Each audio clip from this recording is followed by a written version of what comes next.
Lwazi Zobe from the Liberation Struggle War Veterans speaking to us. Lwazi, thanks for your time.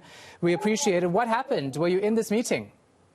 Yeah, what happened, the meeting of the deputy president, we came, it was around 5 o'clock.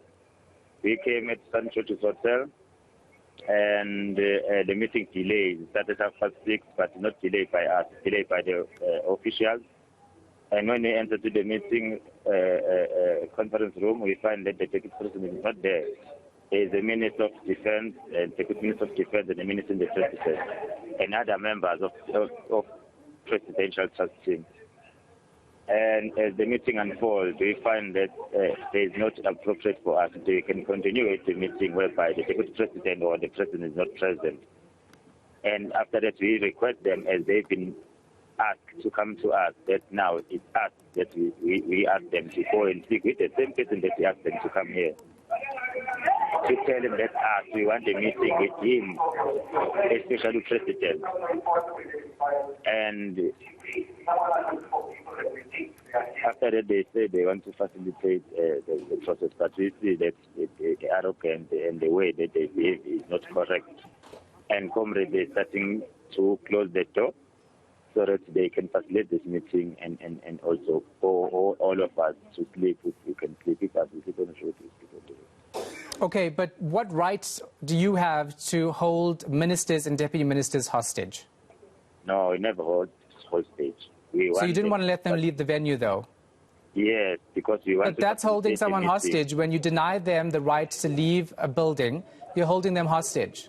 It's fine. If you make your own assumption that is a hostage, it's up to you. But into us, it was not a hostage because these are comrades of us, as even as we are comrades.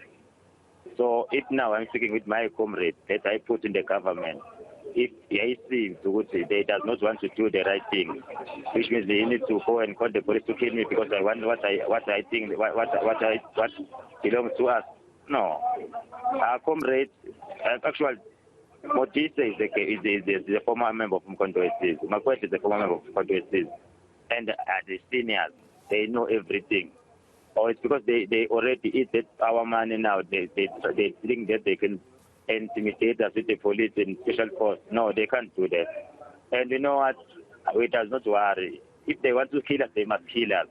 But what we want our money, and we want our reparation. We want our housing. We want everything that belongs to us.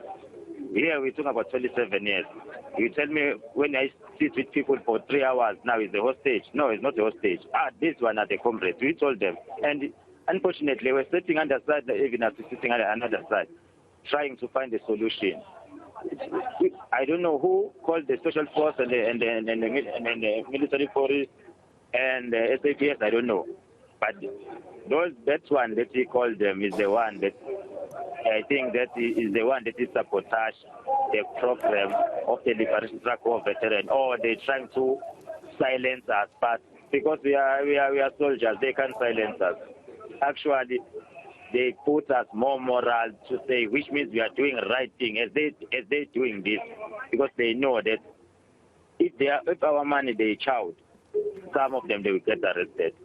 Now they think that if they put the police to come and shoot us with stick grenade and shot, we'll be afraid. No, we won't be afraid. Yeah. And we want to tell all the members, all the Liberation Struggle veterans in South Africa that now is the time to stand up. We can't fight for this country and found out that we've been abused. When we want to correct that abuse, now we get shot. Wazi, you know, the thing is that the statement was issued by authorities, by the Nats joint, and they said that the ministers had to be rescued, which means that they were not there on their own free will. So I'm asking you whether you firstly denied the ministers the right to exit the venue when things turn sour, and if that's the case, whether you think you have any right to do so. Because whether you are comrades or not does not mean that you have any right to do what you have done. There are comrades that are injured. One they've already taken by arm length, and others the pillars well they are here. Were the ministers threatened in any way? Sorry? Were the ministers threatened, or did they feel threatened in any way? Can you come again? Were the ministers threatened in any way? I don't hear you. This speaker is making me not to hear you. Can we come again because you speak right now? Okay, try and take a walk away from the speaker. I'm asking whether the ministers felt threatened in any way during that meeting. I don't get it. You can you come again? Maybe I will hear you. Okay, nice. let me do it again. Do you know if the ministers felt threatened at all during that meeting? I'm afraid I don't want to answer you something that I'm not getting you actually what you are saying. Can you come again? Okay, Wazi, I'm going to let you actually try and move away from that speaker, right? I'm going to give you a minute to move away from that speaker, and then I'll try to re-ask the questions. Pointless me asking if it's so noisy over and over again. But if you are just joining us, it is our breaking news story that is currently unfolding.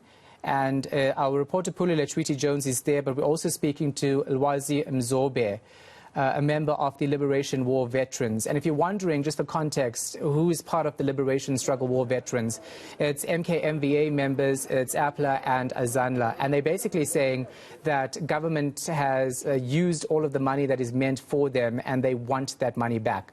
Lwazi Mzobe is from the Liberation War Veterans, and he was speaking to us now saying that as far as they're concerned, you know, the ministers came there with no intention of actually giving them what they wanted, which is why things turned a bit ugly, but he doesn't believe they held them hostage.